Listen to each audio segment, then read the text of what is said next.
Ok, pues si quieren vamos empezando en lo que van incorporándose los demás, ¿no? Y bueno, pues miren, yo soy el doctor Miguel Ángel Martínez, soy responsable del CIMIE y del PAPIME, que es como el evento organizador, ¿no?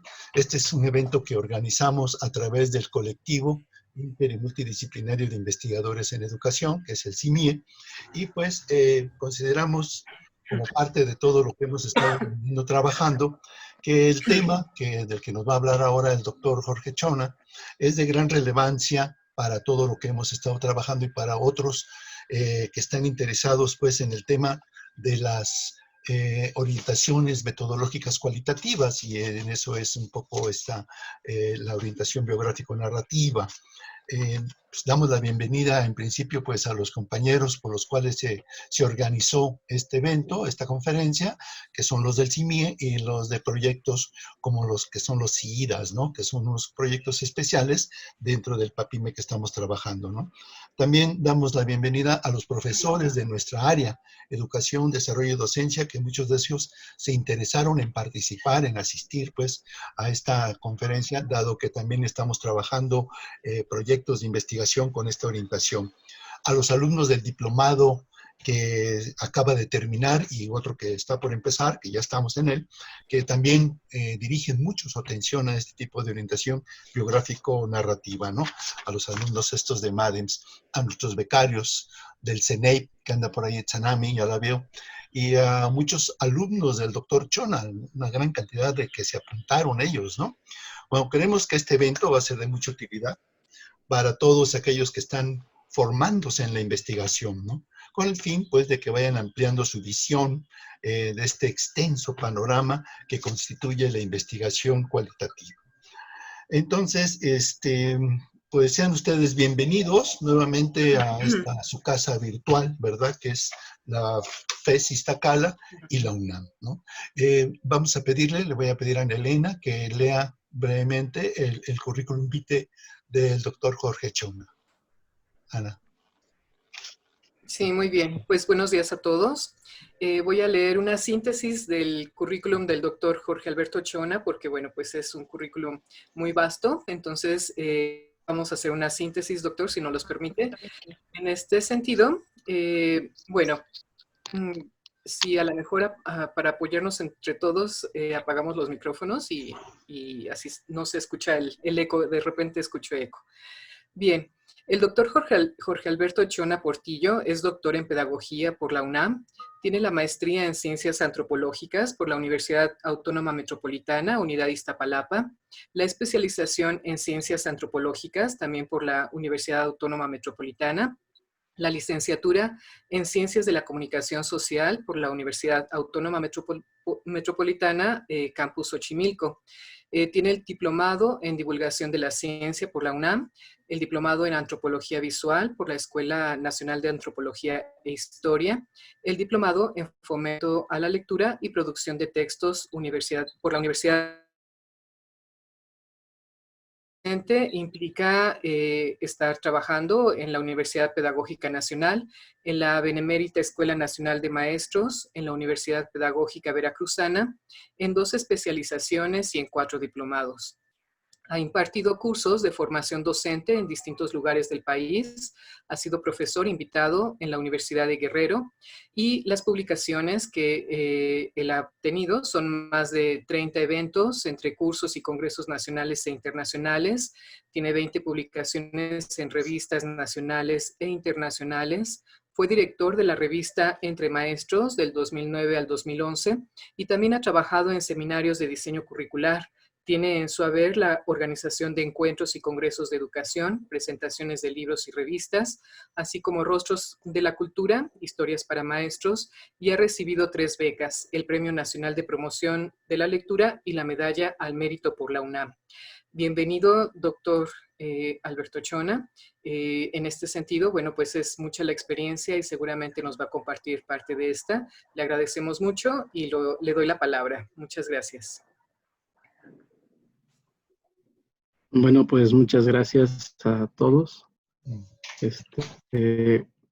Me pasa lo que dice María Zambrano. cada vez que se enfrenta a un evento nuevo, uno se pone nervioso a pesar de que tenga tantos años en esto. No sé si lo que yo voy a tratar de trabajar se llama narrativa e investigación, territorios, usos y potencialidades. Pero creo que sería mejor subirlo, ¿verdad? Compartir pantalla, Jorge. Ahí está. Ya está ahí, ¿no? Sí, y puedes abrirla toda si quieres. Desde abajo.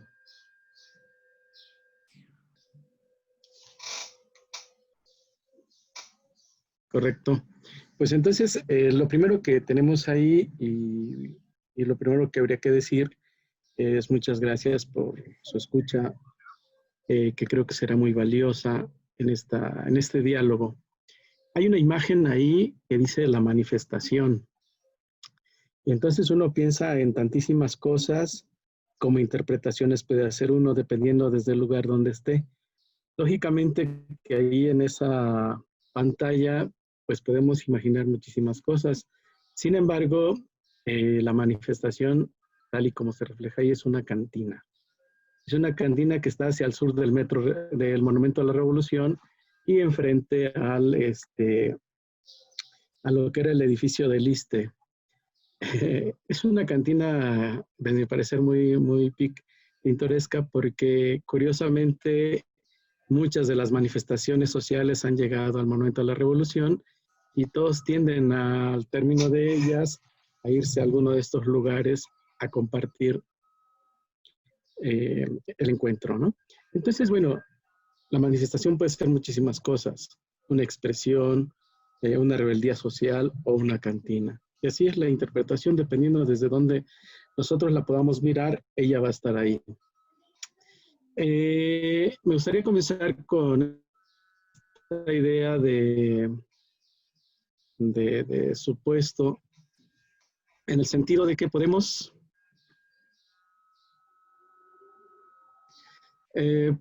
tenemos la necesidad de transformar el mundo, pero para ello, para transformarlo, necesitamos reinterpretar ese mundo. Ahora el problema es desde dónde, desde qué epistemologías. Y en esa pregunta entra la narrativa como posibilidad.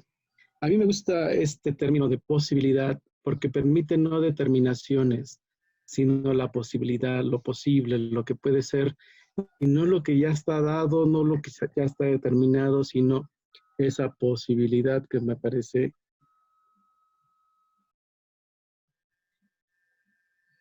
fundamental. Y de construir epistemologías. Nosotros siempre hemos aludido a Descartes en esa idea o no en esa idea, en su obra El Método, donde se plantea, pienso, luego entonces existo. Y entonces todos hemos estado al tanto y de alguna manera metidos en que lo que debe predominar es la razón y la comprobación de esta. Si no es eso, entonces no hay nada. Y así han sido muchas cosas. De hecho, en muchos programas de formación, la determinación está dada. En muchos programas de investigación o en muchas investigaciones, nosotros pensamos que ya la investigación está hecha y lo que hay que hacer es comprobarla. Y entonces, curiosamente, Freud, interpretando a Descartes en ese pienso, luego entonces existo, él se plantea, existo donde no me pienso. Y entonces, ¿dónde es eso de donde no me pienso? ¿Qué es lo que no es visible? ¿Qué es lo que no está ahí? ¿Qué es lo que estamos mirando atrás de? Y entonces, lógicamente que Freud lo planteaba en términos de alguna manera, del psiquismo, ¿no? Pero nosotros podemos jugar y vamos a descubrirlo ahorita a lo largo de esta charla. ¿Dónde está ese existir donde no me pienso? Y muchos dirán, está en la palabra. Pongamos de ejemplo lo que nos llega a ocurrir o a acontecer. Para Freud siempre va a ser una agresión externa, ¿no? La cultura es una agresión, todo es una agresión. Sin embargo, en términos de eso que ocurre o acontece, no lo vemos, no vemos ese acontecimiento porque no estamos ahí, no vemos esa agresión, no vemos esa parte, sino lo que observamos es la huella psíquica que queda de esa agresión en todo caso. Y la forma de tener acceso a esa huella es por la vía del relato contado por el sujeto en primera persona. Maravilloso, ¿no? Contar las cosas en primera persona tal y como nos sucedieron, tal y como nos acontecieron. En tanto que repetida, refractada, negada, distorsionada, etcétera, por el propio relatante. Y ahí vamos a encontrar una beta hacia Riquer, que la mencionaré más adelante, porque curiosamente el relato no es necesariamente lo que pasó tal como pasó, sino aquello que nos llega a significar. Entonces, jugando en ese consciente-inconsciente, podríamos decir que el conflicto, todo conflicto, es constitutivo del ser. Es su condición habitual, es su forma de estar en el mundo. Y me voy a quedar en esta partecita última de estar en el mundo. ¿Qué significa estar en el mundo? ¿Desde dónde estamos? ¿Quiénes somos los que estamos? Y entonces ahí me desvío un poco hacia Heidegger en ese proceso del Sein y el Dasein, el ser y el ser ahí. Y muy curioso porque lo que de alguna manera hace este proceso es esa pregunta tan simple de ¿y quiénes somos? Donde el quién juega una parte fundamental. Porque no somos lo que creemos que somos, sino somos esos que estamos ahí. Pero en ese estar ahí, en ese ser ahí, ya no somos lo que éramos. Heidegger plantea que habría que desnudarse, ¿no?, de eso que creemos que somos para poder tener la posibilidad de ser otro o de ser lo que estamos ahí. Y entonces en ese proceso del ser sí mismo, Heidegger elabora estas preguntas que he recuperado y que me parecen fundamentales. ¿A través de qué y cómo está cierto el hombre de estar en sí? Y no solo en una apariencia y una superficie de su ausencia. ¿Nos conocemos a nosotros mismos? ¿Cómo hemos de ser nosotros mismos? ¿Cómo hemos de ser nosotros mismos si no somos nosotros mismos? ¿Y cómo podemos ser nosotros mismos sin saber quiénes somos? Para poder estar ciertos de ser lo que somos. Entonces la pregunta va para todos. ¿Quiénes somos? Porque nos han dicho que somos académicos, que somos profesores, que somos investigadores, que somos estudiantes, pero en realidad eso es lo que somos. ¿Qué es lo que nos da esa distinción de ser lo que somos?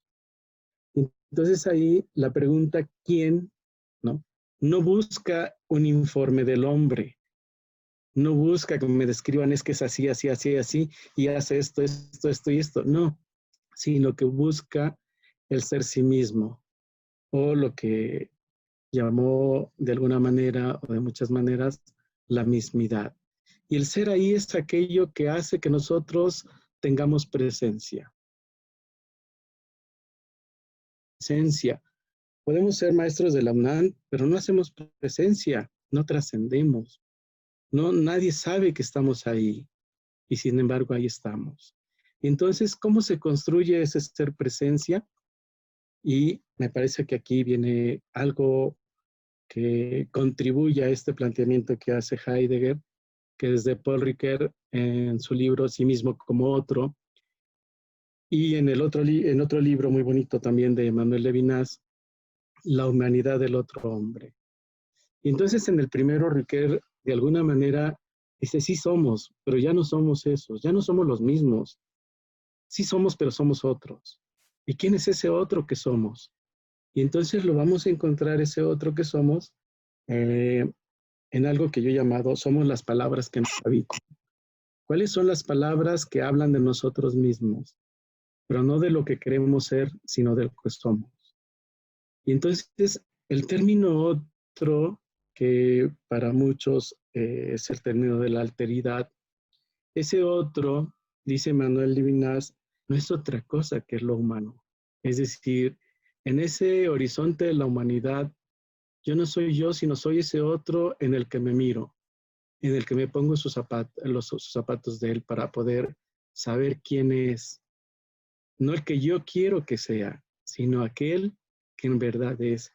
Y entonces, por ejemplo, muchos investigadores de alguna manera que hacen trabajo de calle y se encuentran con los indigentes, lógicamente que no logramos comprender quiénes son. Y a veces nuestras preguntas para saber quiénes son esos indigentes las elaboramos de tal manera, con tal rigurosidad, que el indigente dice, bueno, y se piensa, pero ¿qué me está preguntando? ¿Hacia dónde me quiere llevar con sus preguntas? ¿Qué quiere saber de mí? Porque no le voy a decir lo que yo soy. En todo caso, voy a decirle lo que él quiere que sea, lo que él quiere saber de mí, ¿no? Y a mí me pasó esto no con indigentes, pero sí con niños de la calle. Cuando yo llegaba a preguntar, me decían, bueno, ¿y ya cómo es la pregunta? Y decía, ¿cómo? Sí, ¿cuánto me vas a dar por las respuestas que te voy a dar? Y entonces uno tendría que habitar de alguna manera ese espacio, compartir con ellos para saber quiénes son esos sujetos. Y ese es el otro que a través del relato me toca, porque el relato tiene esa característica de conmover a través de tocarnos a nosotros mismos a partir de lo que estamos mirando, de lo que estamos leyendo, de lo que estamos imaginando del otro. Y entonces nos vamos a meter a esta idea, decía yo, que es bien curioso, pero con la pandemia lo que vino a mostrarnos es la vulnerabilidad humana. ¿Qué tan vulnerables somos? Y todos hablamos de una normalidad, de una nueva normalidad, pero creo, a no ser que los relatos desmientan, que ya no seremos los mismos, que ya no seremos otros. Esos otros que hemos descuidado. Es decir, a veces toda esta angustia que vivimos por el encierro, todo este miedo, no es otra cosa más que no saber cuidarnos. Y cuando decimos cuidarnos, no es yo, sino cómo cuido al otro, cómo cuido a la naturaleza que me cuida a mí mismo. Entonces, por ejemplo, cómo no hemos sabido cuidar nuestro cuerpo, cómo no hemos sabido cuidar nuestra mente, cómo no hemos sabido cuidar nuestra soledad que nos aterra. Entonces, en esta idea de alteridad y diferencia, ¿qué nos hace semejantes y qué nos diferencia? Somos ante la existencia de ese otro que nos hace ser. Lo humano no es otra cosa, sino ese otro quien ahora soy. Y entonces por ahí se pueden jugar muchísimas cosas. Por ejemplo, no hay cosa más humana, dice Lévi-Strauss, que la prohibición del incesto. Y entonces, por ejemplo, en eso humano me parece que hemos confundido la humanidad. Y nosotros lo que hemos hecho con esa prohibición del incesto es someternos a un conjunto de reglas sociales que a veces no las entendemos, no las comprendemos, pero están ahí y las asumimos, ¿no? Ahí juega un papel fundamental el ritual en este caso, ¿no? El ritual de las leyes, el ritual de todo. Y entonces en esa idea, Riquet va a construir esta noción de identidad narrativa. Ya no somos lo que creíamos ser, sino una existencia temporal a través del relato que hacemos de nosotros mismos. Y yo lo bauticé como eso, somos las palabras que nos habitan. ¿Qué es lo que narramos que nos hace ser? ¿Qué es lo que decimos y lo que no decimos? Y hay un papel fundamental de Riquet va a ser esto de la memoria y el olvido. ¿Cuáles son las cosas que no decimos en el relato? No las decimos porque no queremos decirlas o no las decimos porque forman parte del olvido. Entonces, ¿qué papel juega el olvido en la memoria? Y entonces vamos a encontrar que la memoria es eso que nosotros somos. Y curiosamente después se le va a llamar relato histórico. La identidad, dice Riquet en esa identidad narrada, eso. ¡Ay, no oigo! ¿Cómo recupero el sonido, amor? O no sé. La identidad es un proceso entre relato histórico y relato de ficción. Nosotros vamos a contar las cosas como creemos que no son, no como fueron, como creemos que no son, como nos significan. Y entonces no estamos diciendo la verdad. Quizás nos aproximamos a una verdad, pero no estamos en la verdad, ¿no? Y eso es muy rico, saber que no es lo que mi verdad no va a opacar otras verdades, sino me voy a aproximar quizás a esa verdad que puede ser compartida o negada. Y entonces, cuando uno escribe, pues escribe desde la ficción, desde lo que no es, pero curiosamente, para comprender eso que estamos nosotros escribiendo en tiempo presente, tenemos que reconstruirnos históricamente. Y el relato histórico del que somos parte es para comprender este relato que somos del presente. ¿Quiénes somos ahora? ¿No? Podemos, por ejemplo, yo podría decir algo que me parece interesante en mí, que aprendí de niño, ¿no? Y ahí viene el relato histórico. Aprendí de niño que las letras entraban con sangre y que en mi transformación del relato yo busco que las letras entren por gusto, por placer. ¿Y por qué? Porque lo que yo viví no me gustaría que lo vivieran otros. Porque la escuela era así. Al menos en provincia la escuela era de la vara, del pásale al pizarrón, del orínate en los pantalones, etcétera, etcétera. Y bien curioso porque en mi caso, cuando iba en primer año de primaria, a la mitad del año tuve una maestra que era la peor, ¿no?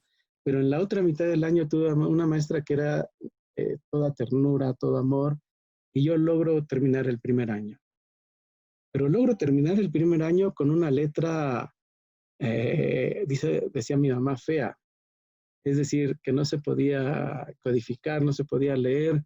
Y entonces mi madre, que no era mi maestra, pero era otra maestra, va a hablar con mi maestra y le dice que me repruebe. Y entonces yo aprendí ahí qué papel juega la reprobación. Todos mis alumnos en el nivel superior y casi desde también como maestro de primaria saben que no repruebo, ¿no? Y entonces pues soy un maestro barco, pero no repruebo porque me parece que no tenemos la autoridad de reprobar, que en todo caso tenemos que llevar a la reflexión de por qué no se han desarrollado los aprendizajes, de por qué no se han desarrollado las competencias, etcétera. Pero ese soy yo. Y entonces, si yo me empiezo a reconstruir en mis relatos actuales, tengo que recuperar quién fui antes, cómo me formé antes, qué significa para mí varias cosas. Y entonces ahí tiene mucho que ver esta narratividad donde se cruza el relato histórico y el relato de ficción, porque somos tiempo, ¿no? Ya no somos eso, somos un tiempo y un espacio ahora en lo que estamos narrando. Y bueno, esta noción de identidad narrada me parece que la pueden recuperar más finamente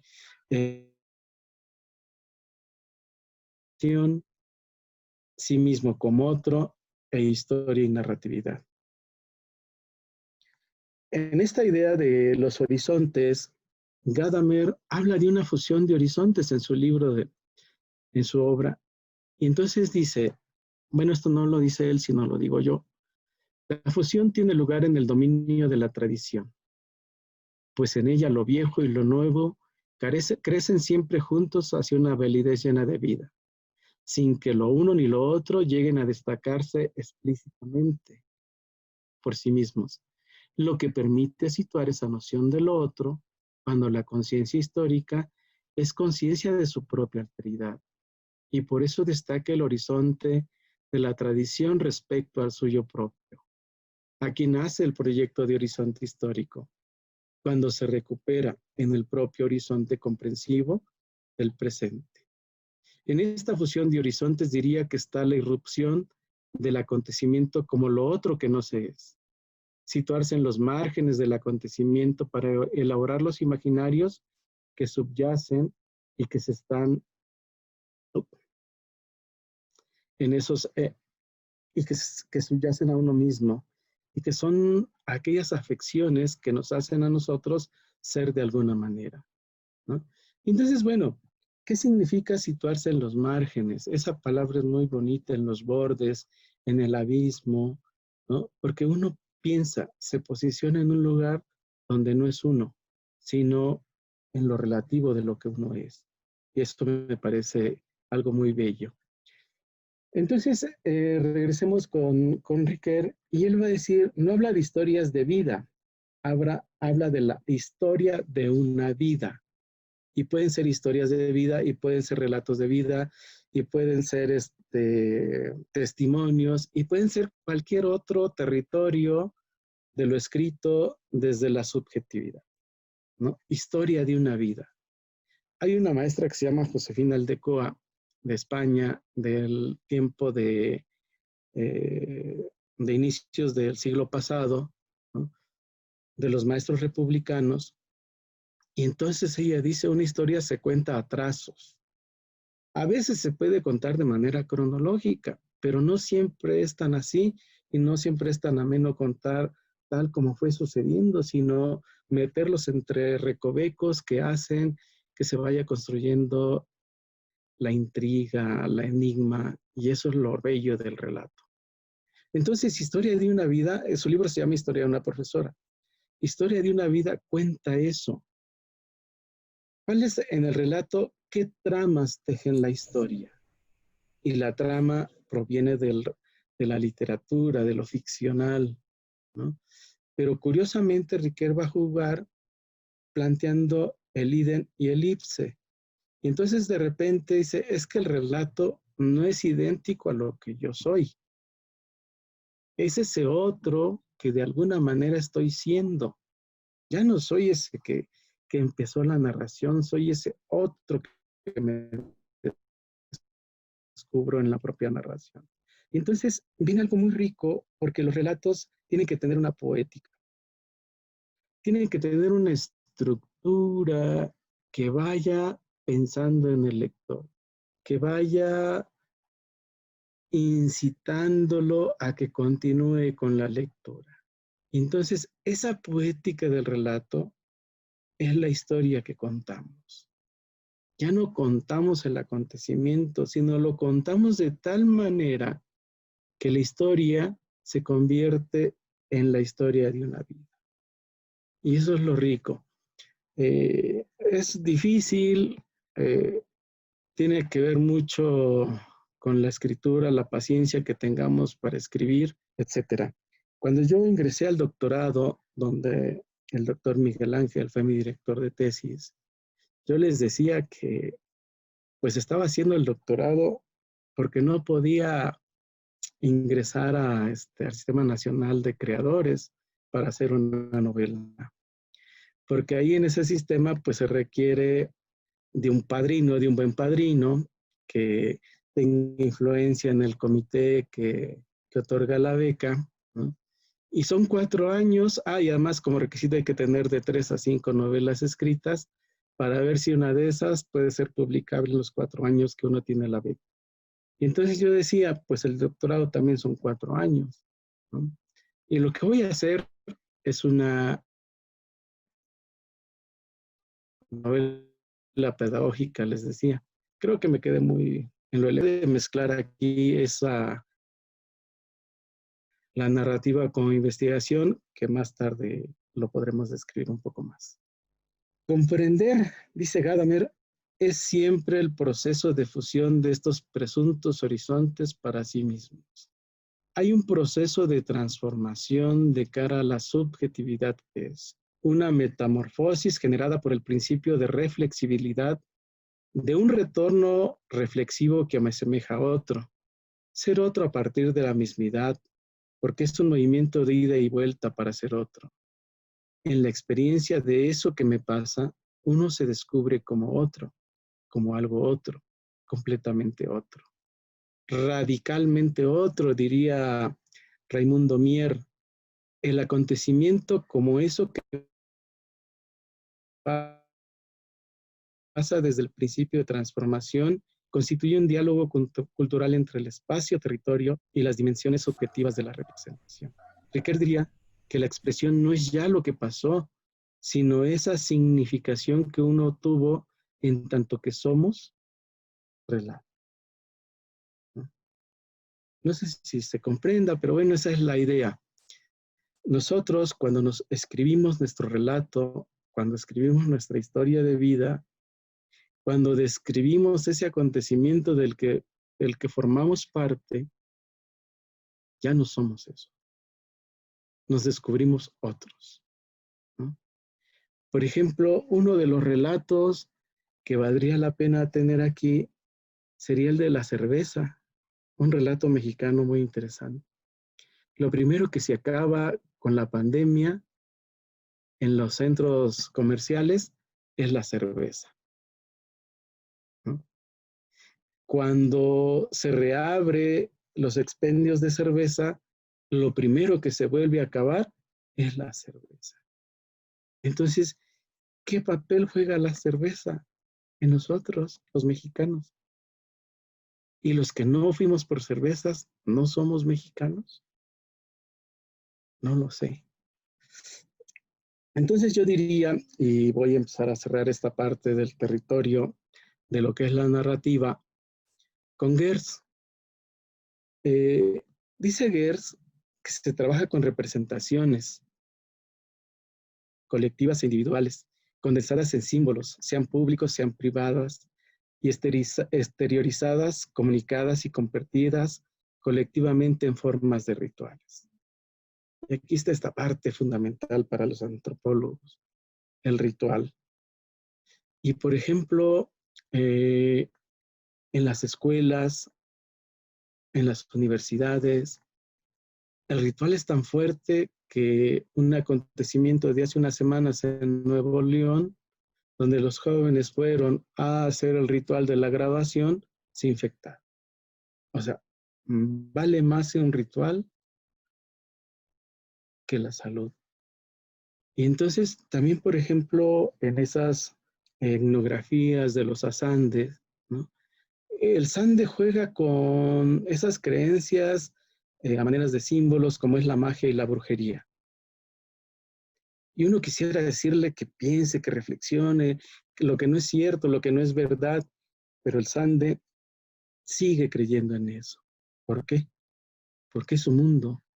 Y entonces, para poder comprender las creencias que le dan sentido a la vida de los asande, hay que conocer el mundo de ellos. De hecho, para los antropólogos sociales, si uno no está mínimo 2 años en la comunidad, no es antropología, ¿no? Porque hay que habitar esas formas en que ellos son. Pero bueno, la palabra y la escucha aparecen como vías al conocimiento de este mundo representacional.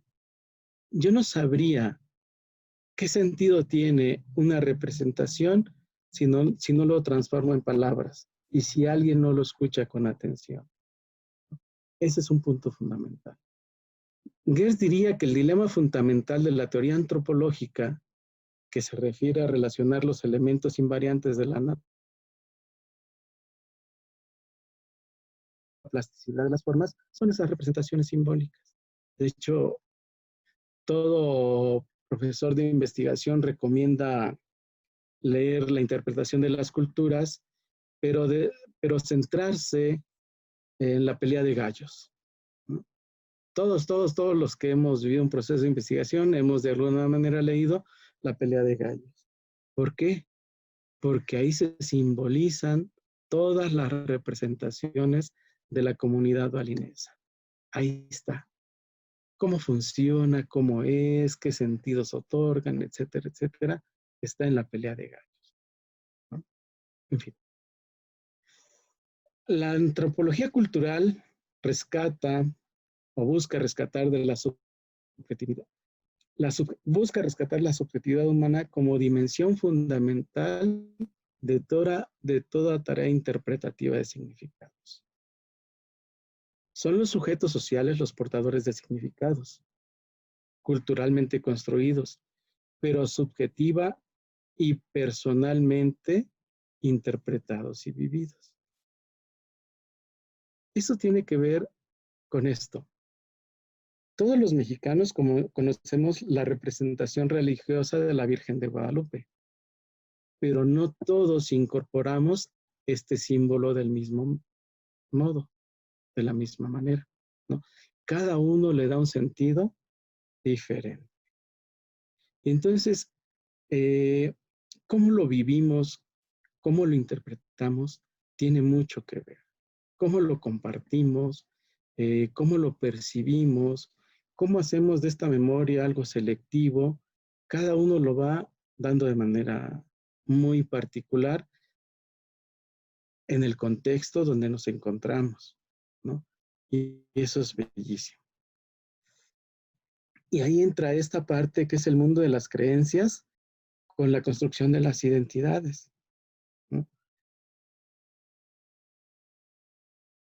Uno podría pensar que, por ejemplo, la tradición de los Reyes Magos es algo que no existe más que como tradición. Sin embargo, desde que los mencionamos, desde lo que traemos al presente, estamos otorgando un sentido de existencia. Por ejemplo, en las normales, si el chico no va a la práctica, no es maestro, ¿no? Y hay una creencia fundamental que el oficio del maestro se constituye a partir de la práctica. Y eso es muy rico, porque la creencia se vuelve como un mundo, como un sistema cultural que nos da muchos sentidos a las cosas. Pero también, por ejemplo, en términos de oficio, yo me pregunto el caso de los albañiles. Los albañiles, por ejemplo, construyen cosas muy interesantes. Sin embargo, les falla el cálculo. Siempre piden un material que no les alcanza o que les sobra. Hacen el trabajo, ¿no? El plomero igual. Todos los oficios están ahí. Tenemos el saber práctico. Pero cuando les preguntamos, bueno, ¿y esto por qué? ¿Y qué fin? ¿Con qué se relaciona? Etcétera. Ya no lo saben plantear. Y los maestros igual. Yo le preguntaba a una maestra de primer año, que siempre había tenido primer año durante muchos años, ¿por qué sus niños en enero y febrero comenzaban a leer y escribir? Y no lograba plantearlo porque no era parte de su sistematización. Simplemente era algo que ocurría.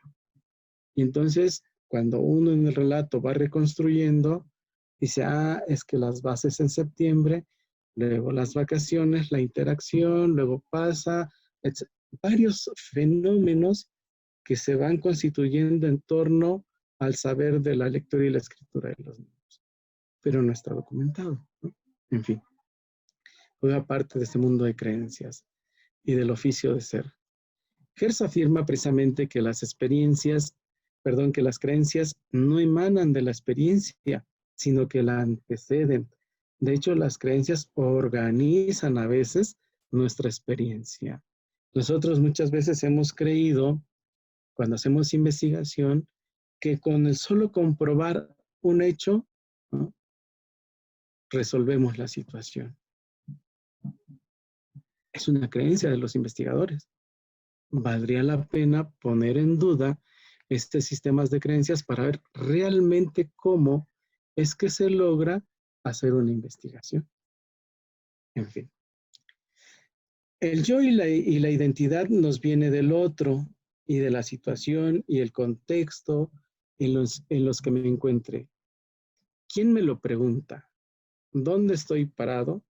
Le confieren al yo y a la identidad esa cualidad tan jabonosa, imaginaria, especular y por ello relativa, ¿no?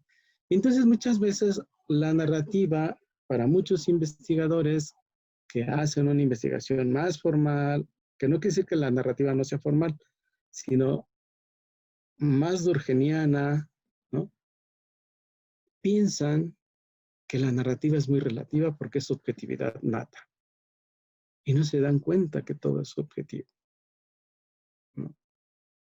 Y entonces uno tiene ahí que abonar precisamente desde la narrativa para documentar cómo es este proceso tan largo del escribir que forma parte de una investigación.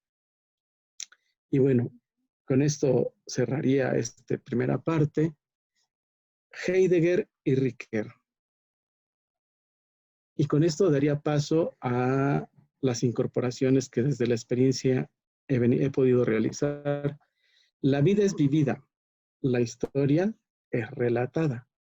Gadamer diría que la experiencia es aquello vivido que no se olvida. Entonces, esa vida que es vivida, esa historia que es relatada, es el relato. Yo lo bauticé como el relato es la vida vivida por vivir, ¿no? Que tiene mucho que ver con esta intención que tiene el relato. Cuando yo escribo un relato, vivo lo que estoy escribiendo. Cuando leo el relato, vuelvo a vivir lo que ya viví. Cuando termino el relato, me posiciono en la vida que quiero realizar a partir de lo que ya viví. Quizás es un juego de palabras, pero para mí interesante.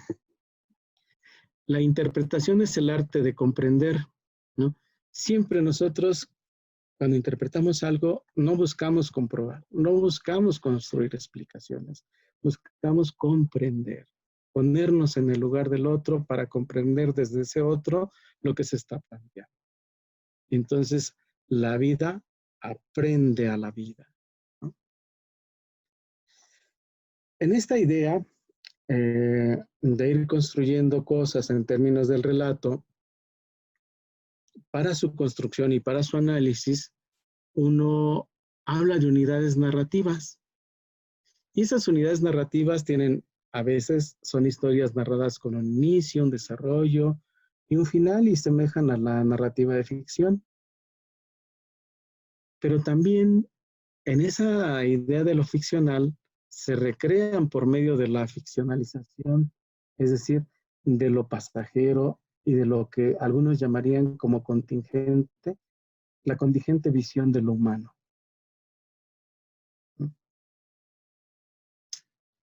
Y entonces resulta que el lenguaje humano es un lenguaje narrativo. Brunner diría precisamente eso, que hay dos formas de pensar, una forma lógico-matemático y una lógica narrativa, y que ambas son totalmente válidas, porque nos permiten descubrir y nombrar el mundo, nombrar las cosas que nos significan de ese mundo. Y en ese proceso perceptivo, cognitivo, ¿no?, se da la construcción de la alteridad del texto, es decir, lo que yo leo de ese texto, lo que yo leo de ese mi texto, es lo que yo soy o lo que ya dejé de ser, ¿no? Y entonces el tiempo es fundamental. En un relato el tiempo es fundamental. Generalmente uno empieza a escribir desde el presente y gira hacia un pasado y regresa hacia un presente y regresa y se posiciona en un futuro y el relato en términos de lo literario, en términos de lo histórico, constituye una realidad. Y esa realidad Ricoeur la va a llamar el mundo del texto, que no es una realidad real, sino una realidad imaginada. Y lo que yo único que puedo aportar aquí a estas formas de ser del relato es que el relato tiene tramas de significación. Es una palabreja, es un término que yo bauticé y que a veces no logro dar cuenta de él, pero tiene que ver con que la estructura del relato de vida, tiene que ver con las partes que para mí tienen significación de mi vida. Y no es que corte la historia de mi vida, lo que hago es engranar, tejer estas tramas de significación para dar cuenta de quién soy. Eso para mí son las tramas de significación. Y es lo que yo hasta hoy he podido aportar. Que un relato se estructura a través de tramas de significación. Y entonces, para entrar en esta posibilidad de la narrativa, después del fundamento epistemológico, la narrativa o el narrar tiene algo que ver con el contar y con el saber hacerlo. Encontrar, dice Benjamin, a alguien que quiere escuchar con la paciencia del universo. Si alguien no quiere escuchar, o sea, no lo vamos a convencer. Tiene que saber escuchar. El narrar es una forma de organizar y conferir sentido a nuestra experiencia temporal. Y nos podemos ir hasta San Agustín en la existencia de Dios, que es lo temporal, pero no. Nosotros cuando narramos solamente damos sentido a esa experiencia temporal, que quizás en otro relato ya no lo sea. Solo es en ese relato, donde la significación narrativa se instituye como una comprensión del mundo. El estudio de la narrativa es el estudio de la forma en que los seres humanos experimentamos el mundo. Vivimos a través de las historias que se cuentan, en las que hemos leído. Nuestra vida es un texto y en él vivimos. Y esta es la metáfora del comprender, del comprenderse. Esto es algo que yo construí que me parece, pues para mí interesante. No sé si para ustedes, pero bueno. La narrativa es una manera de significar lo vivido. Cuando uno tiene algo que contar y lo escribe, comienza a vivir la vida vivida. Comienza a construir un relato de esa vida, esa historia de una vida. Y lógicamente, que da cuenta cuando uno lo escribe y otro lo lee, o yo mismo lo escribo, estoy hablando de un proceso de intersubjetividad, donde el otro conoce o entra al mundo de vida mío desde lo que es él, pero termina siendo lo que yo soy, y a la inversa, ¿no? Entra queriendo ser uno y termina siendo el mismo desde otro. Lógicamente que tiene que dar lugar a la sospecha, ¿no? Si un relato no da lugar a la sospecha de dudar si realmente es eso, no tiene esencia el relato. Tiene que dar cabida a la sospecha, a pensar eso no puede ser. Y entonces, porque en ese lugar de la sospecha uno comienza a reflexionar, a cuestionar, a introducir otras teorías, otras historias, etc. Y eso, creo, es lo que da la posibilidad del comprender. Cuando construimos esa posibilidad del comprender, nos estamos comprendiendo nosotros. Y pienso que la narrativa es una praxis hermenéutica. Me encantaría escribir un libro que se llame así, La narrativa, una praxis hermenéutica. No lo he hecho. De alguna manera nos hemos nutrido mucho, sobre todo con un texto que recuperó Jorge La Rosa, de esta tradición de la Escuela de Chicago, de la antropología de Chicago, de Connelly Clandini. Los seres humanos, dicen ellos, somos organismos contadores de historia, organismos que individual y socialmente vivimos vidas relatadas.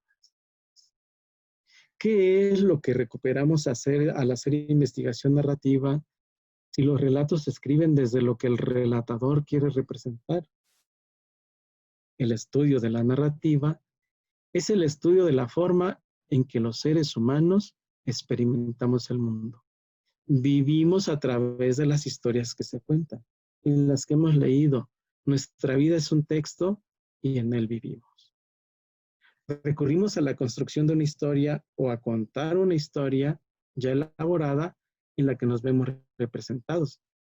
que esas historias nos han formado y en ellas fabricamos nuevas ficciones, nuevas realidades, ¿no? Quédate en casa. Parece ser un eslogan, parece ser una implicación política o social, pero el quédate en casa lo podemos interpretar desde distintas maneras. Cada uno de nosotros seguramente tendrá una narrativa diferente. Si sumamos todas esas narrativas del quedarte en casa, podríamos hablar del hastío, podríamos hablar de la soledad, podríamos hablar de la libertad condicionada, podríamos hablar y darle tantos matices como paradigmas existen. Eso es cuando hacemos investigación narrativa. A partir de los relatos, construir un mundo de representación o de imaginarios, ¿no? Que nos están dando lo que se va reconstituyendo en los procesos sociales. En realidad, ¿queremos salir de nuestras casas? ¿Estamos temerosos de salir de nuestras casas? ¿Qué tanto nos hemos cuidado? Diría el vocero del gobierno, Gatell, es que el virus ha hecho mella en todos aquellos que han vivido mal. Es decir, que se han alimentado mal. Y hoy la ocurrencia nueva del secretario de Educación Pública es que habrá una materia que se llame la buena salud o algo así, ¿no? Pero bueno, ahí es donde entra esta parte de por qué investigación narrativa. El relato, regreso a Riquer, es una construcción narrativa del tiempo.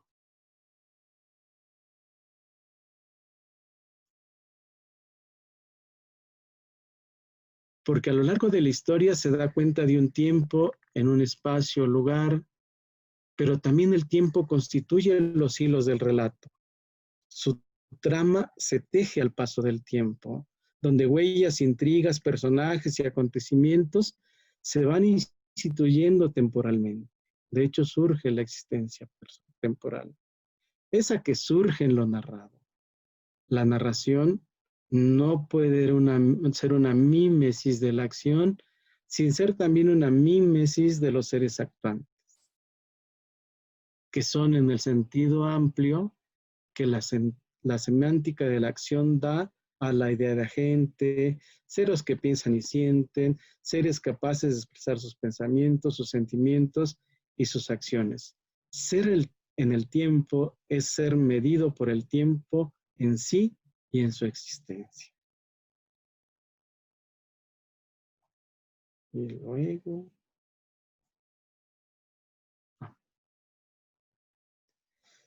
En el relato el sujeto repiensa y reinventa su vida, tomando autoría de los hechos, y puede imaginar posibilidades de acción futuras diferentes.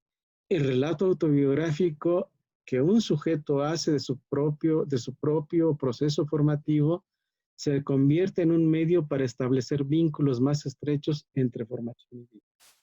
El relato permite reconfigurar el mundo de la vida, no para volver a vivir la vida que fue, sino vivir narrativamente el sentido de la vida.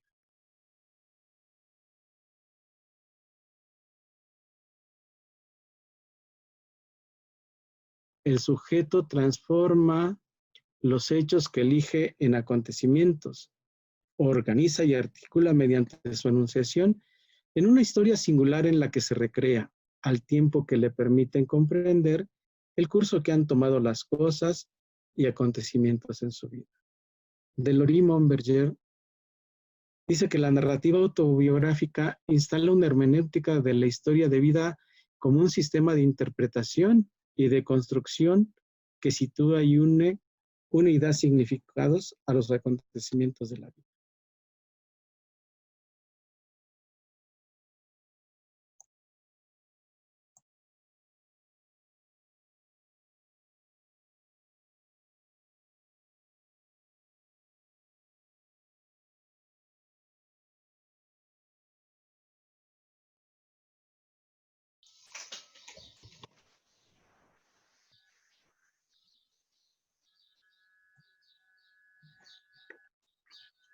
Jorge, ya no te estamos oyendo, creo. ¿O seré yo? No, es que me detuve un momento. Ah, ok, ok. No, no. ¿No se escucha? Sí, se Ya, escucha. sí, ya.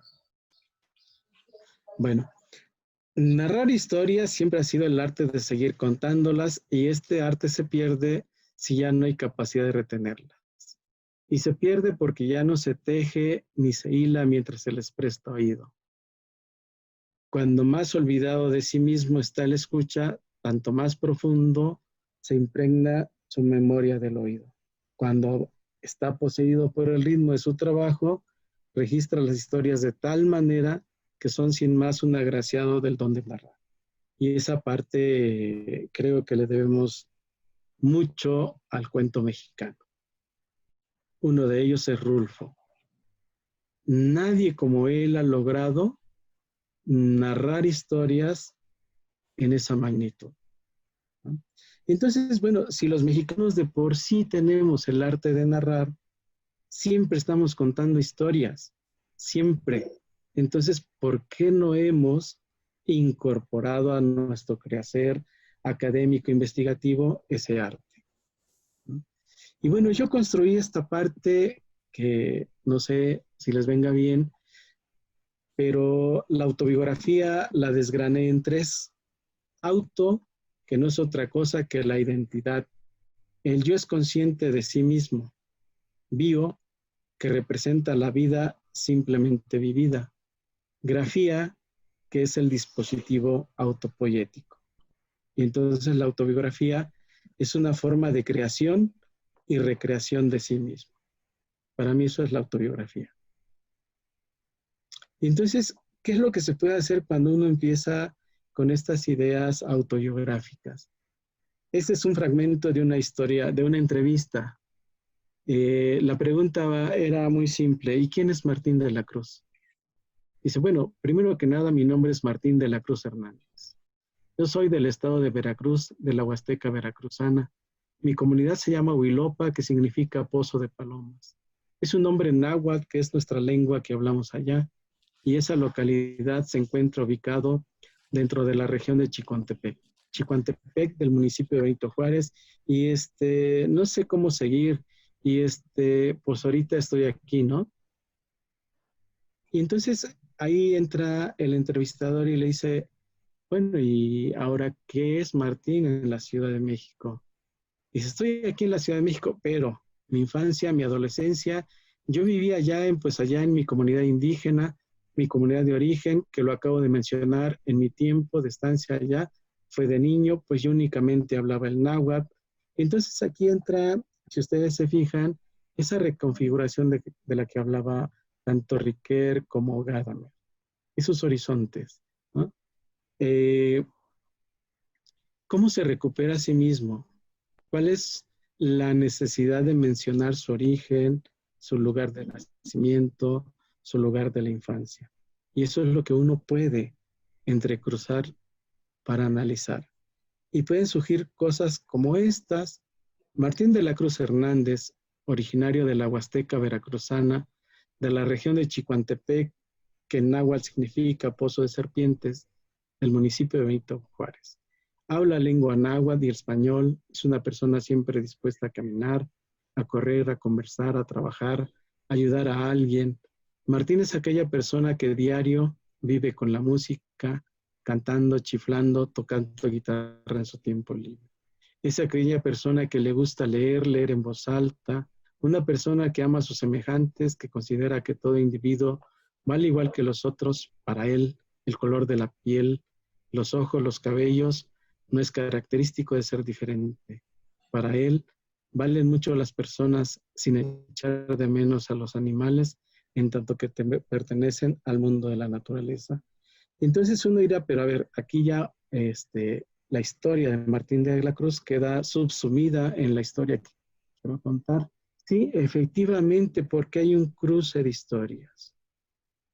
Ítalo Calvino precisamente habla de ese cruce de historias que uno puede ir elaborando sin que necesariamente se pierda la esencia. Y me parece que esto es algo que se puede trabajar. Somos autores del mundo y de nosotros en el mundo.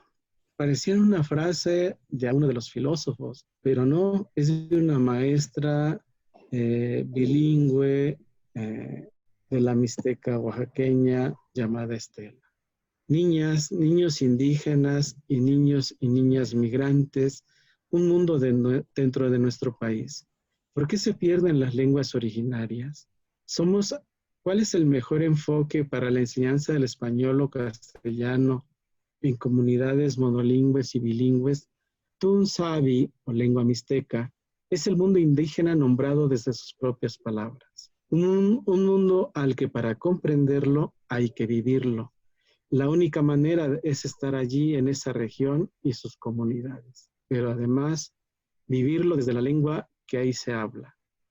Entonces, bueno, imaginemos eso. Tunsavi es el mundo indígena. Somos autores del mundo y nosotros en el mundo. Quiere decir que solamente son mixtecos quienes lo hablan, quienes lo escriben y quienes lo viven.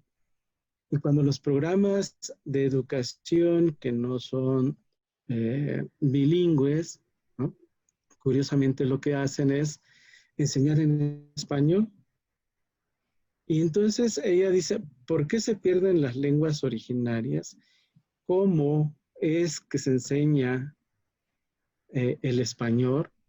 ¿No?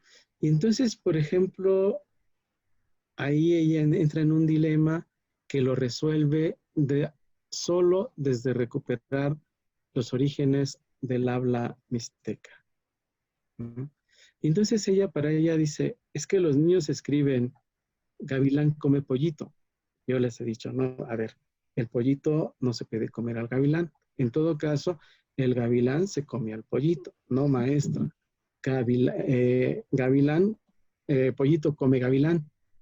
Y es que dice ella que lo que descubre es que el mixteco, cuando menos, como otras tantas lenguas, no se traduce de manera literal, sino que se traduce de manera contextual. Y entonces ella recurrió al contexto.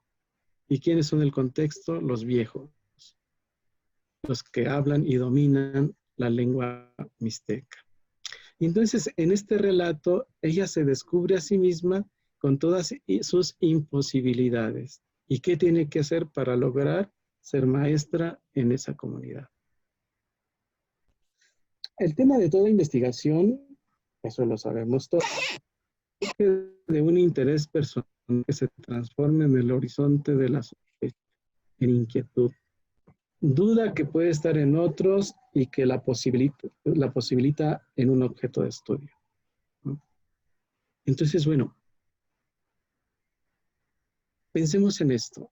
Resumir 22 años de mi vida en unas hojas de papel se oye algo complicado y realmente lo es.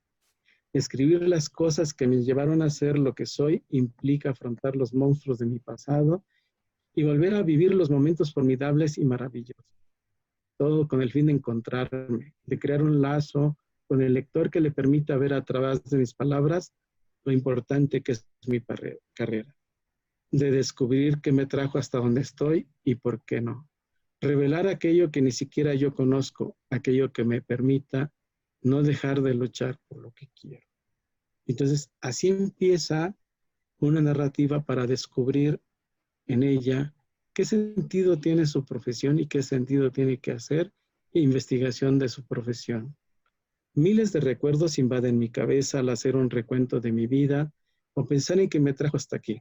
¿Qué me trajo hasta aquí? Mi nombre es Ana Belén Calleja Simón, una joven llena de sueños y esperanzas, ilusiones y desilusiones, miedos y tropiezos. Inevitablemente me han dejado gratas experiencias de las que he aprendido. Entonces, cuando uno piensa en la frase, ¿qué me trajo hasta aquí? Uno lo piensa, ¿qué me trajo hasta aquí? Como estudiante, como maestra, como escritora de su experiencia docente. No lo sé, ese es el papel del relato. Las historias de vida forman, entrelazan y dejan huellas imborrables en la construcción de nuevas existencias. Hoy soy la autora de una nueva historia, de un nuevo ciclo, una de esas etapas que forma parte de la construcción de una escultura humana llena de imperfecciones. Recordando que somos sueños, vida, sensación y utopías, somos y dejamos de ser mientras la vida va girando como una ruleta. Los seres humanos creamos lazos como telarañas bien construidas que se tejen de recuerdos y experiencias. Entonces uno se pregunta en el relato, hoy soy la autora de una nueva historia, nuevamente, del texto que escribe o la nueva historia que es la docencia en su vida. La inquietud se transforma en relato. Como maestra formadora de la BEN, desde mi trayecto de ser maestra, desde las voces de los estudiantes en el trayecto de la práctica profesional, y la maestra se interroga y construye un relato en estas tres estructuras. Si además de la inquietud se transforma en interés, dice, el interés que tengo es destejer el complejo entramado de lo que hoy significa ser maestro, desde la perspectiva de la formación docente inicial en la Benemérita Escuela Nacional de Maestros. Y entonces cuando lo va transformando en objeto de estudio, todo esto es una narrativa. Se pregunta, ¿quiénes son los estudiantes normalistas? ¿Cuáles son los procesos de apropiación del conocimiento en la construcción de saberes docentes en la práctica educativa? Y los trayectos formativos en la formación docente inicial que los habilita y configura desde el hacer en el oficio de ser maestros de educación primaria. Y entonces, un relato que va construyendo, no lo traigo aquí porque es bastante denso, porque es del programa doctoral, ¿no? Etc.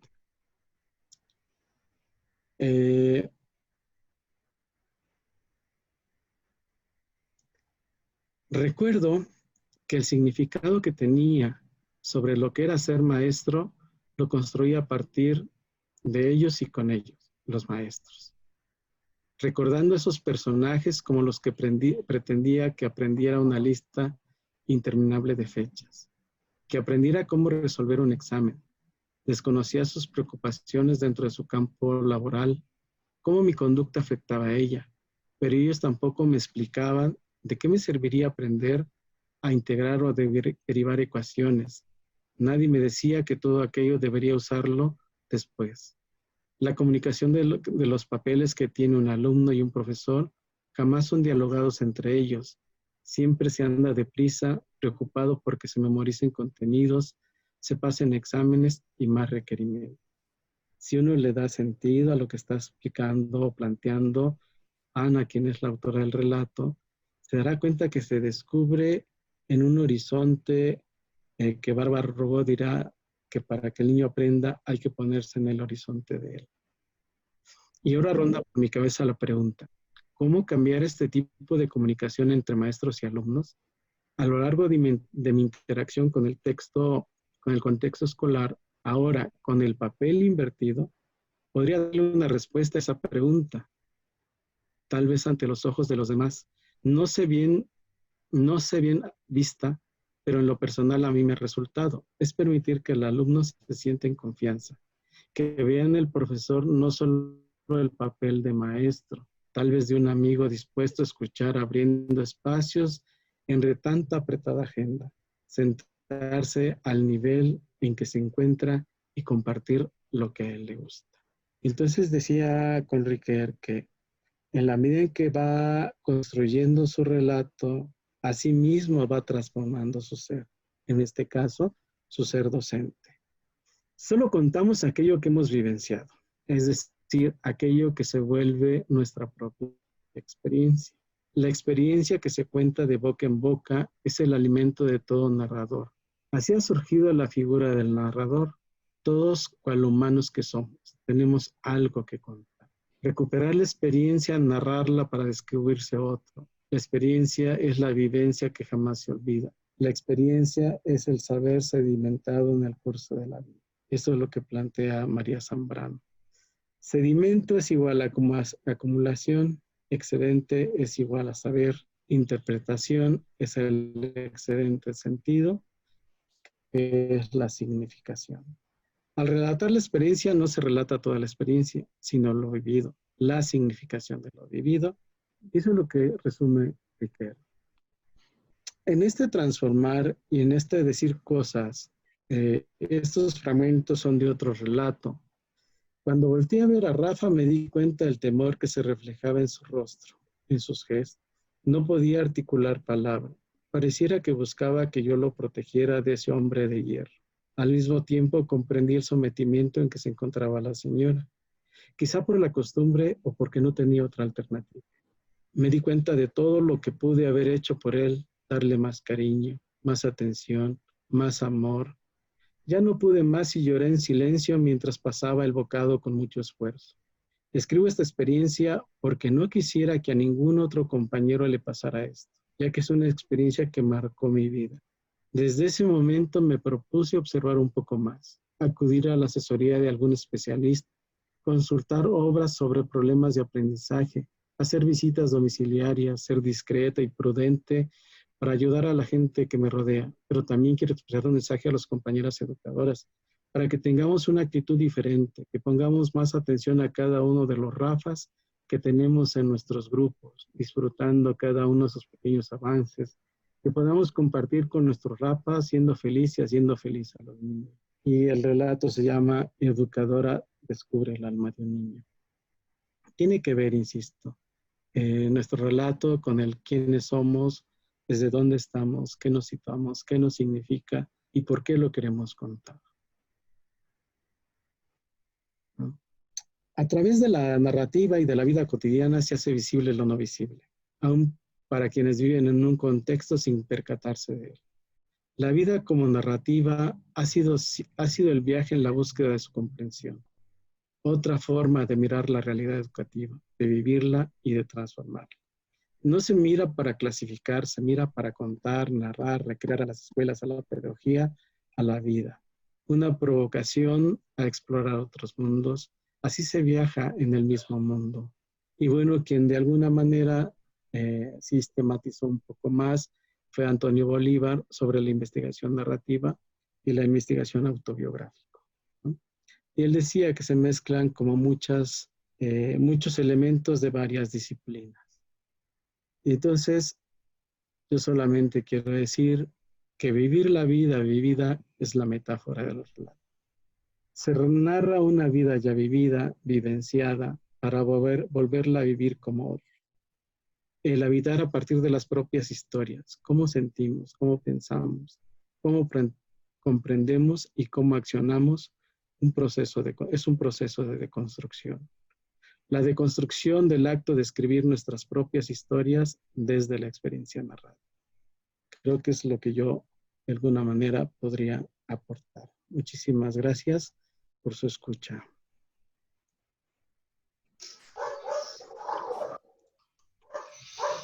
Muy bien, muy bien. Gracias, doctor, Gracias, profesor. por esa excelente exposición gráfico-narrativa.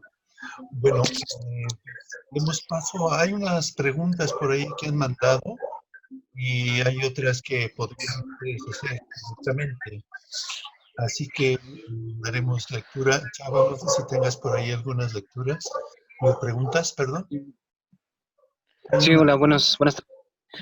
En primer lugar, la maestra Patti nos pregunta cómo lograr diferenciar la sospecha epistemológica de la no comprensión y de la incredulidad personal.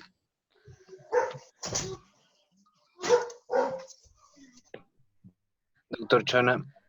Sí, yo diría que leyendo la sospecha epistemológica de alguna manera tiene que ver con ese construir conocimiento, ¿no?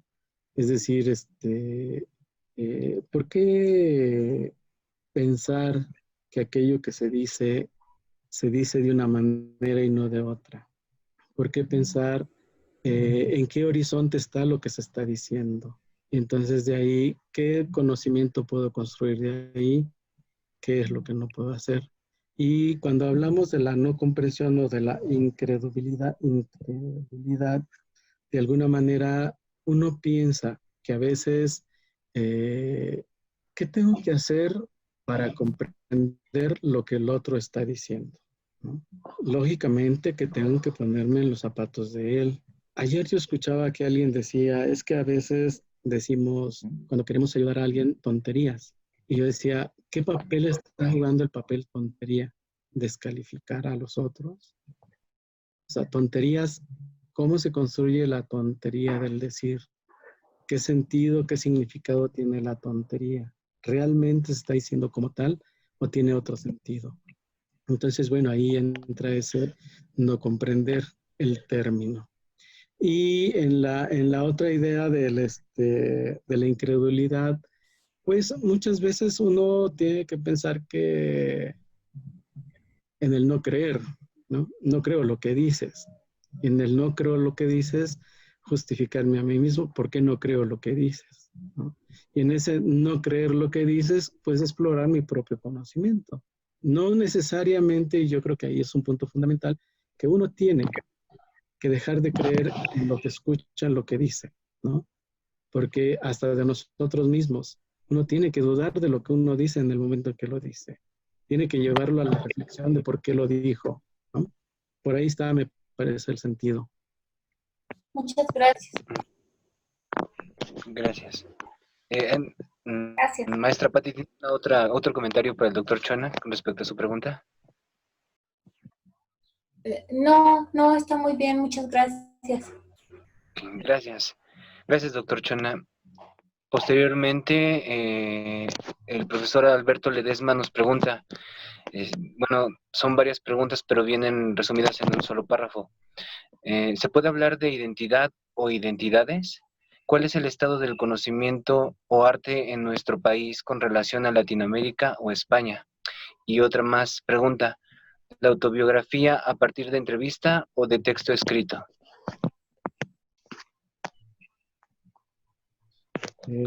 Lo primero que habría que... Bueno, voy a empezar por lo último porque ya se me olvidó lo primero.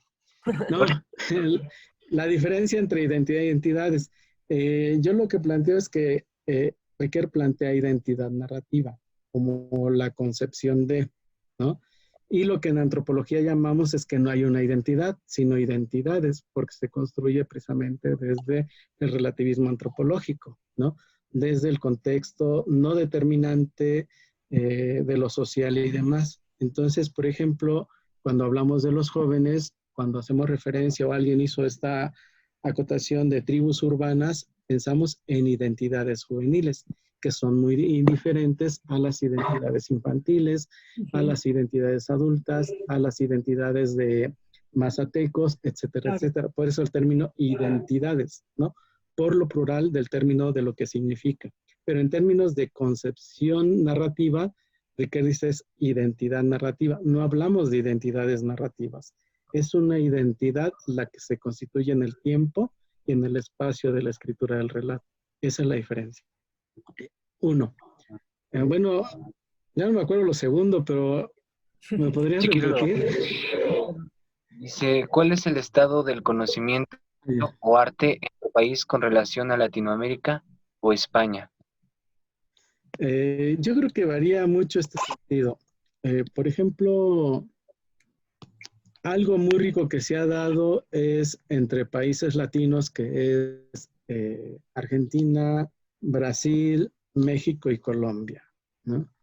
Esos 4 países han construido desde el saber narrativo un horizonte de formación.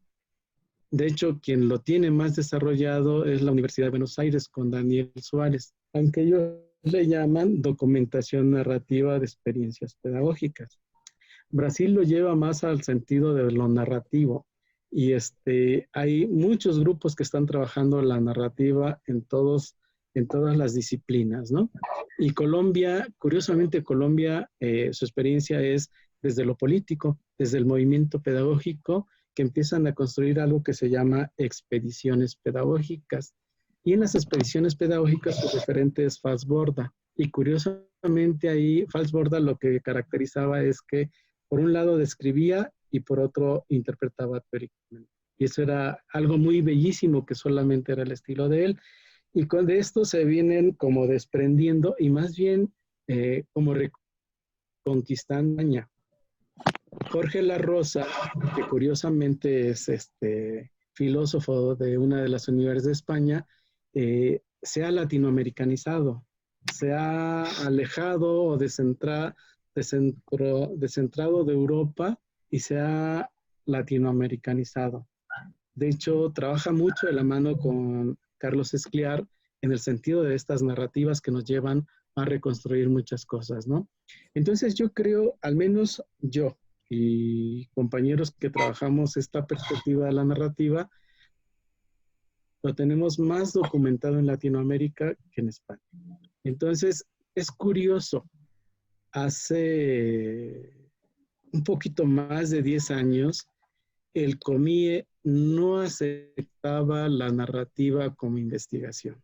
Creo que el doctor Miguel Ángel, la doctora Olmos de la UNAM, la doctora Marta Korestein y otros tantos, hemos sido pioneros porque el COMIE acepte las narrativas como investigaciones que construyen conocimiento.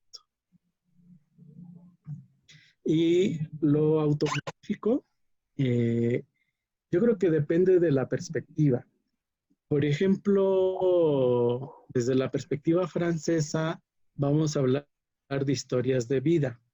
Y las historias de vida construyen relatos de vida, pero ya interpretadas por un tercero. Lo que nosotros hemos querido incidir es en el relato autobiográfico en primera persona. De hecho, los relatos que nosotros construimos se construyen como en 6 meses o en un año, ¿no? Con acompañamiento nuestro, los profesores con los que hemos trabajado van construyendo sus relatos. Ellos los van construyendo. Y junto con Lili Ochoa de Argentina, que ella construyó una metodología que se llama la edición pedagógica del relato, es decir, se escribe. Y entonces se van a seminarios de acompañamiento de varios, donde hay 3 voces. Dice ella, ¿qué me gusta de tu relato? Como para animar a que siga escribiendo. La segunda, ¿qué dudas me genera tu relato? Para empezar a alimentarlo más. Y la tercera, ¿qué sugiero yo desde mi propia perspectiva que tu relato le falta por contener? Entonces, ese es como nosotros hemos venido construyendo el relato de vida, ¿no? No la historia de vida que se transforma en un relato, sino el relato de vida que se transforma en un metarrelato. Pero las dos perspectivas, ¿no?, son posibles y son muy ricas. De hecho, en México la tradición más fuerte es la historia de vida, ¿no? La historia oral y la historia de vida. Muchas gracias, doctor Chona. Profesor Alberto Ledesma, ¿tiene algo que agregar a su pregunta? Sí, solamente agradecer, me parece sumamente interesante. Yo preguntaba lo anterior porque en un estudio en el que trabajo actualmente para mi tesis doctoral, tiene que ver con 9 relatos, 9 autobiografías que los docentes realizaron. Los 9 docentes son 3 de la Escuela Normal Rural de Tenería, en el Estado de México, 3 de la extinta Normal de Xochimilco y 3 de Cherán. A mí me parece de verdad muy pertinente lo que ahora escucho con usted y créame, le voy a seguir la pista porque sí es cierto, no es solamente el COMIE y no fue solamente hace 10 años. Yo tuve muchos problemas para poder ser aceptado con esta metodología, esta forma de investigar a partir de la autobiografía. Pues muchas gracias, es una luz y yo espero poder mantenerme en contacto con usted. Muchas gracias. Gracias, profesor. Vamos a dejar el correo del doctor Chona para que le puedan seguir la pista para que sigan el contacto. Después nos pregunta, un momento, por favor. Laura Díaz. Ah, sí, perdón. Es que perdí el comentario. Nos pregunta Laura Díaz, ya que la investigación intenta alcanzar a otros que no compartieron el mismo espacio de encuentro del relato, ¿sumamos al problema de nuestra interpretación un problema de traducción para estos nuevos otros? ¿cómo dar cuenta de ello? Al menos yo como lo resolví fue preguntándoles. Incluso hacia la parte del análisis de los relatos.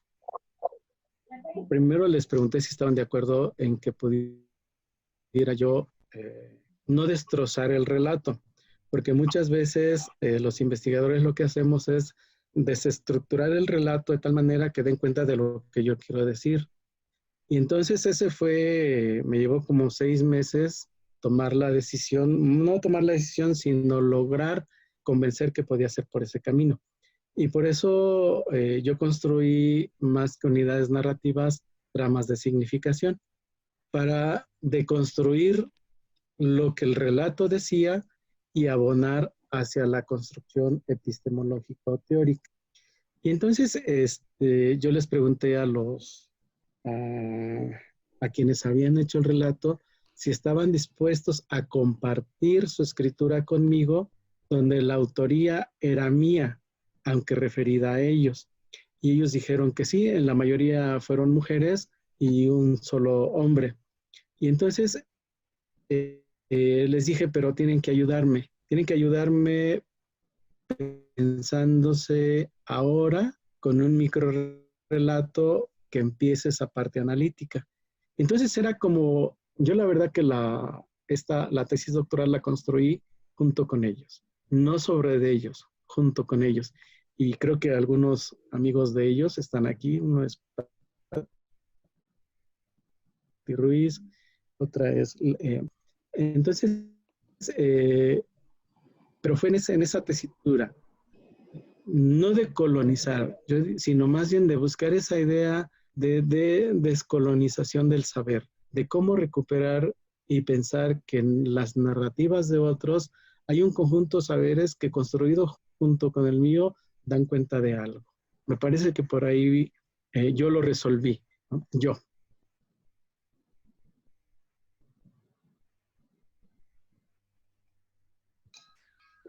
Ok, ¿hay más preguntas de la chava? Sí, todavía tenemos más preguntas. La doctora Laura Díaz, ¿tendrá algo que agregar a su comentario? No, nada más agradecer nuevamente porque este era justamente uno de mis conflictos procedimentales más grandes, pero creo que queda muy bien resuelto con lo que comenta el doctor. Muchas gracias. Gracias, Laura. Gracias, doctor Chona. Pues tenemos la pregunta de María de los Ángeles Cano, de la doctora Ángeles Cano, y ella pregunta, ¿cómo entender desde la investigación narrativa el criterio de verdad? Yo creo que lo podemos resolver desde Aristóteles y Gadamer, cuando trabajan el mitos. El mitos o el mito para ellos y de alguna manera también para Lévi-Strauss no tiene una verdad del relato. La narrativa no es verdad. En todo caso es verosimilitud. Es una aproximación a la verdad. Porque al menos lo que uno parte en la lectura de ellos es de que no existen verdades o no la absolutez de la verdad, así como el determinismo social o el determinismo psicológico. No existen, sino que más bien se conjugan para construir una aproximación, ¿no? Creo que nadie, desde la narrativa no se puede hablar de verdades, sino de aproximaciones, ¿no? Y juega un papel fundamental la verosimilitud, que no la verdad. Lo que yo cuento no es verdad, pero es verosímil. Ese es el gran aporte de la narrativa y es el gran cuestionamiento a la narrativa, ¿no? También, es claro. Ok, gracias, doctor Chona. Doctora Ángeles Cano, ¿tiene algo que agregar? No, muchas gracias. Creo que me aclara bastante la posición que se juega en la narrativa, porque me parece que es un aspecto, pues que es importante ubicar, ¿no? Tener como muy claro cuando hay estas diferencias entre lo cualitativo y lo cuantitativo. Entonces creo que es un punto central a considerar. Muchas gracias, doctor. Gracias, doctora. Gracias, doctor Chona. Posteriormente, y para finalizar, la profesora Marlene nos pregunta, primero nos saluda, nos dice buenos días, y nos pregunta, para estructurar la investigación narrativa como inicio, la construcción del objeto de estudio, es decir, primero planteo un marco teórico, realizo una búsqueda de estado del arte, o solo desde hacerme una pregunta de algo que quiero dar a conocer. ¿Cómo se puede comenzar entonces? Yo creo que desde nuestras propias creencias. Por ejemplo, cuando uno es director de tesis, de alguna manera quiere que nuestros alumnos asuman el estilo propio, ¿no?, de nosotros. Y entonces de repente vamos a encontrar voces que digan, no has construido tu objeto de estudio, entonces no puedes avanzar en tu investigación, ¿no? El doctor Miguel Ángel, que se ríe cada rato, dirá, el objeto de estudio se va reconstruyendo a lo largo de toda la investigación. A veces que cuando uno ya finaliza la investigación se da cuenta que el objeto era otro, ¿no? Y entonces, lo que uno no presenta al final es la investigación, presenta el relato de la investigación. Entonces, ahí uno le puede cambiar muchísimas cosas. Es decir, que la narrativa lo que apela es a permitir, ¿no?, que se exploren diferentes perspectivas, diferentes caminos. Yo con los chicos que asesoro siempre les pido una narrativa del por qué quieren ese tema investigar. Muchos, y me cuestionan otros maestros, dicen, pero ¿qué tiene que ver que hablen desde la infancia? Les digo, es que muchas inquietudes que tienen ahora son dudas que no han resuelto desde muchas etapas de su vida. Porque cuando uno quiere investigar algo, en realidad lo que quiere solucionarse es una duda que tiene de manera personal. Si esa duda de manera personal la tienen otros, entonces se va enriqueciendo. Y entonces yo les digo, construyan una narrativa del por qué. Y en ese por qué, dense cuenta si realmente quieren investigar eso o quieren investigar otra cosa. Y entonces ya después les digo, ahora, eso que ustedes ya tienen, llévenlo a lo que comúnmente se llama estado del arte, pues, a contrastar con otras investigaciones. ¿Qué se ha investigado sobre su tema? ¿Cómo? ¿Desde qué metodologías? ¿Desde qué perspectivas? Para que ustedes asuman la responsabilidad epistemológica desde dónde quieren investigarla. Entonces, ahí es donde entra, yo digo, pero no lo pueden hacer solos, necesitan teorías, ¿no? Para tener otro lenguaje, para tener otros enfoques, otros lentes de lo que yo quiero hacer. Entonces, yo pienso que el objeto de estudio se construye desde tres elementos. Lo autobiográfico sobre el tema, la contrastación con otras investigaciones y la teoría sobre ese tema en particular. Entonces ya se decanta lo que uno quiere hacer y desde dónde lo quiere hacer. Y se vuelve un experto del tema. Y creo que hay algo muy interesante. Cuando, sobre todo los jóvenes, empiezan a investigar, se dejan subsumir, diría, o subyugar, se dejan que los demás lo hagan. Es decir, cuando empiezan a investigar, dejan que la teoría lo sobrelimite. Y entonces se deja de escuchar su voz. Y se escucha el resumen de no sé quién, ¿no? El resumen de Wittgenstein, ¿no? Le digo, pero ¿y como para qué te sirve él a ti? ¿Cómo te lo apropias? ¿Qué sentido tiene traerlo a colación con lo que tú quieres construir? Y entonces como que le encuentran desde lo autobiográfico, desde lo narrativo, otra manera de conectar la teoría. Yo creo, lo logré hacia el final de la tesis, cuando traté de tejer a tres voces. Mi voz, que no siempre era la que decantaba, la voz del relato analizado y la voz del teórico. Y los fui como tejiendo en esas tres hebras de lo que Michael Cole diría lo que es cultura, ¿no? Esas tres hebras de tres voces. Y las fui tejiendo de tal manera que a veces salía la mía A veces salía la voz del relato y a veces la del teórico, pero se iban conjugando en un horizonte de una trenza. Imaginen una trenza horizontal y ahí se iban tejiendo esas tres voces. Creo que esa es una posibilidad para la construcción de la propuesta. Gracias, doctor Chona. Maestra Marlene, ¿tiene algo que agregar a su pregunta? Hola, buenos días a todos. Agradezco la invitación del maestro Miguel Ángel. Soy Magdalena Guerrero. Y bueno, este tema de la investigación desde la narrativa me lleva un poco a vincularlo con una de las opciones de titulación que tiene la universidad, que es el informe recepcional como de experiencia laboral.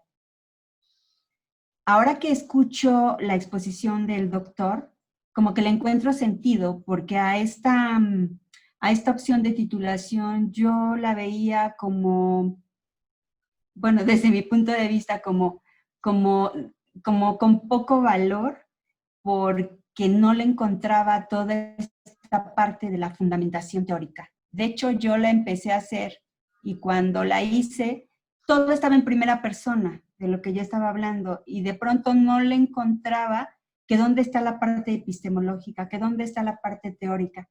Pero ahorita que explica esta parte de irlo tejiendo como si fuera una trenza, creo que me faltan las dos partes que usted mencionaba, ¿no?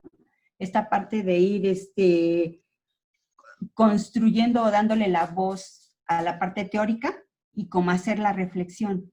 Pero eso me parece que es como un andamiaje, que hay que irlo aprendiendo, porque como que no es tan sencillo, ¿no? Primero te quedas como en la descripción teórica del yo, de lo que has hecho, pero ¿cómo entrelazas todas esas otras teorías con lo otro para darle entonces esta validez de sustento teórico?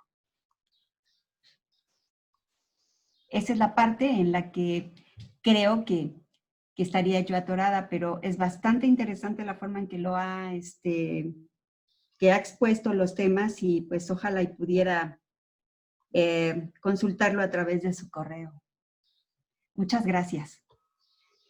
Sí, me permites, sí, Malena, y para todos también, ya vamos a dejar ahí anotado el correo electrónico del doctor Jorge Chona. Quisiera agregar un comentario a lo que estaba diciendo antes en relación a esta forma de exponer, y ahorita lo trajo otra vez a colación Malena, ¿no? Respecto de que cuando uno utiliza esta orientación biográfico-narrativa, es un cambio total en la manera de percibir la investigación, ¿no? El ejemplo que estaba dando Jorge en relación a que hay tutores, ¿verdad?, que les demandan a los alumnos que primero trabajen el objeto de estudio cuando éste se va conformando a lo largo del proceso muchas veces, ¿no? Entonces, hay una autora que seguramente algunos de ustedes conocen, que es María Paseggi y Luis Paseggi, su esposo, los dos, que plantean que cuando uno utiliza esta orientación biográfico-narrativa, la forma de trabajarlo, el reporte final, es mediante un relato. Justamente porque lo que han pasado, por lo que han atravesado ellos, el investigador en este caso, es por una experiencia, ¿no? Una experiencia que tiene que relatar y lo tiene que hacer del mismo modo en que se va apropiando de él, ¿no? Esta diferencia que introdujo hoy Jorge en relación a la experiencia y las vivencias y de cómo las relatamos, cómo las recuperamos, es un aspecto muy importante en la manera de escribir un informe, ¿no? Y qué bueno que como reporte profesional se ha recuperado como opción de titulación en este caso, ¿no? Entonces, yo quería comentar, me parece que era muy importante tener esta cuestión clara, ¿no? Gracias. Hay una persona que también quiere comentar algo, que es Cecilia Islas. Cecilia.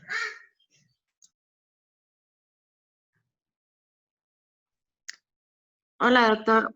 No, solamente le colocaba en el chat que me parecía muy interesante el analizarlo de diferente perspectiva. Era todo, doctor. Gracias. Muy bien. Hola, ¿puedo yo participar? Soy Ana Belén Diosdado y quisiera agregar algo o más bien preguntar respecto a todas las aportaciones que me parece que hay desde las epistemologías feministas para trabajar con esta metodología biográfico-narrativa. En mi caso, por ejemplo, yo lo que estuve recuperando fue también todo el trabajo que se ha hecho desde Argentina, con Ripamonti, con Leonor Arfuch, donde creo que hay muchos elementos para pensar el yo como el sí mismo, sino un yo más pensado, como decía Arfuch, como un espacio. Ella no hablaba tanto de la autobiografía o del relato autobiográfico para llegar a la construcción del yo, sino más bien esta construcción del espacio autobiográfico donde se da cuenta de esta identidad narrativa que no relata solamente mi historia, sino la historia que he ido construyendo con los otros.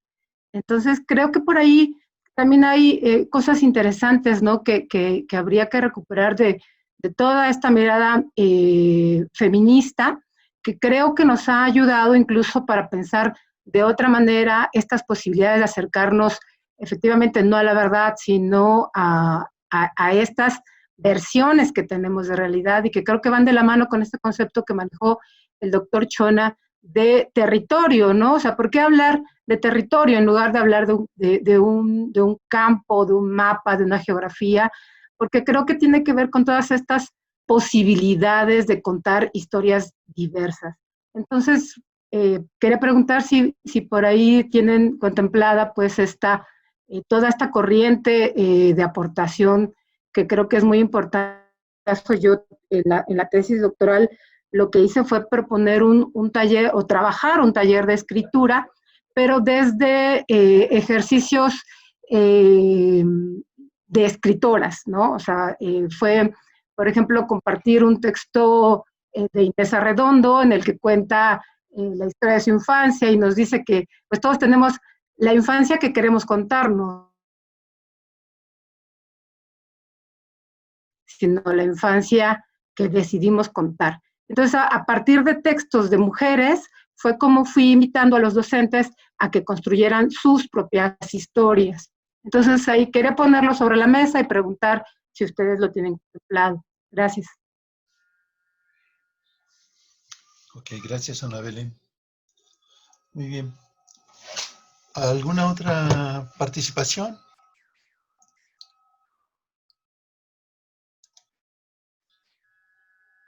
Ya les dejamos aquí el correo electrónico del doctor Jorge Chona para cualquier pregunta que le quieran hacer algún contacto con él o cualquier otra cosa.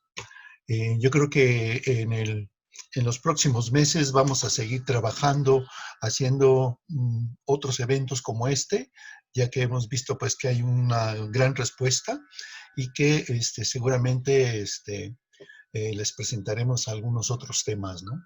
Ana Elena, ¿quieres comentar alguna cosa?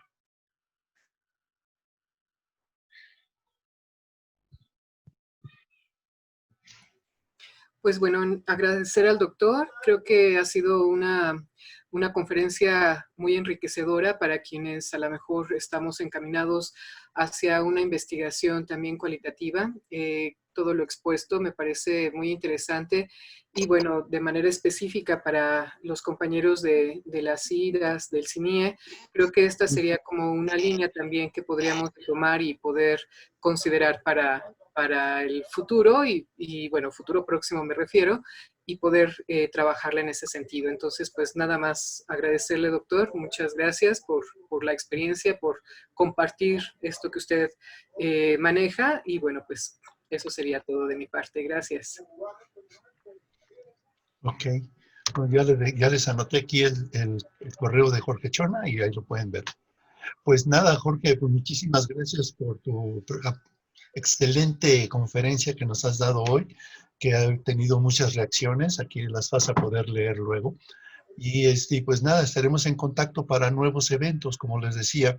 También les quería comentar algo a los compañeros profesores de la UNAM, que si este evento se registró en PROSAP, Así que estén interesados en tener una constancia, pueden entrar a PROSAP, buscar la conferencia, que por un error por ahí de nosotros aparece con la fecha de mañana. Así que yo creo que a partir de mañana pueden buscarla, ingresar a PROSAP y inscribirse y bajar su constancia. ¿Okay? De hecho, ya está publicada la conferencia. Pueden entrar el día de hoy. Y bueno, pues sí sería interesante si a algunos de ustedes les quisieran esa constancia, que el mismo día de hoy pudieran inscribirse en PROSAP, en la página de la FES Iztacala. Ana pregunta María Elena Gómez que si para la gente de la normal también hay constancia. Sí, podría haber constancia, claro. Okay. Pues muy bien.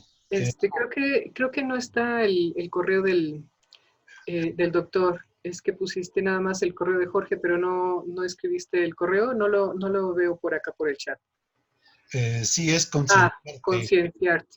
Ese es el Concienciarte@gmail.com. Ok, muy bien. ¿Verdad, Jorge? Bueno, Jorge, sí. No sé si quieres decir algo.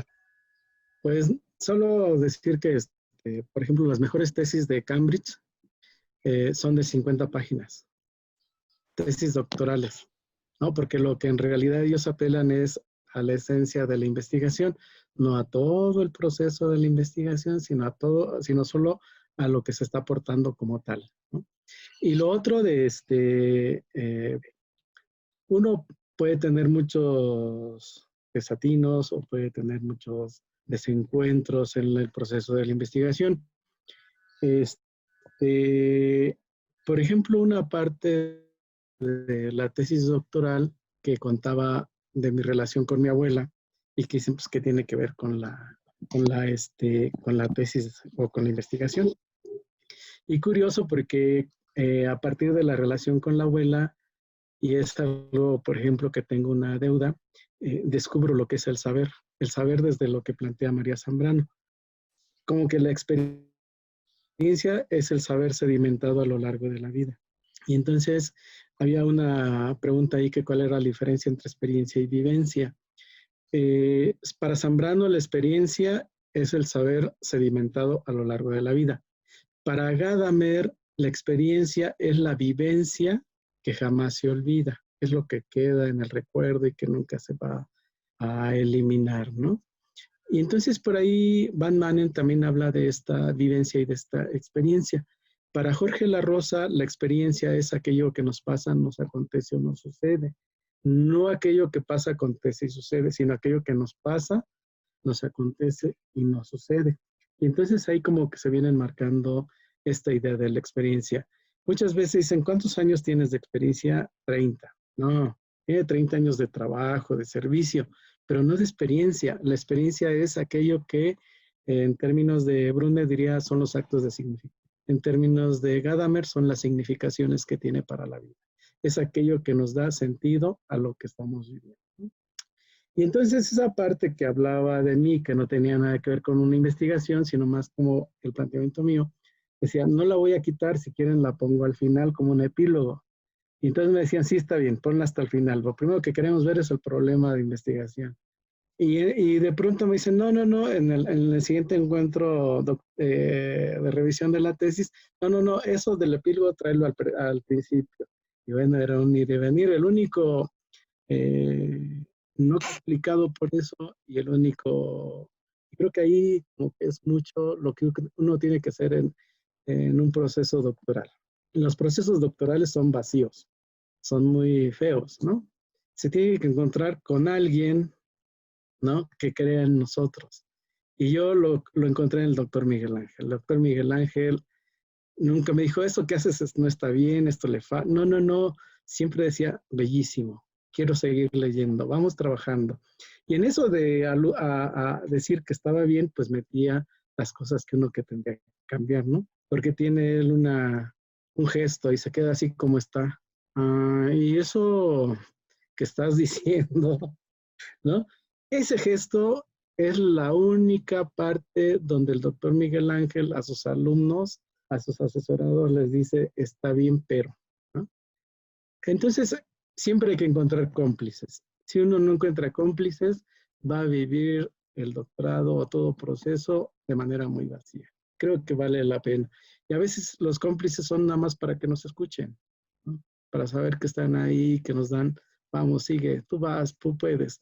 Esa parte, yo creo que hay que desmitificar la investigación, ¿no? La investigación es un proceso de recreación, del conocimiento sí, pero también de nosotros mismos. Nada más eso. Pues muchísimas gracias a todos, todas. Muy bien. Bueno, decía por ahí alguien que quiere leer la tesis, la puede leer con todo gusto, está en TesiUNAM, ponen mi nombre y ahí la pueden bajar. Sí.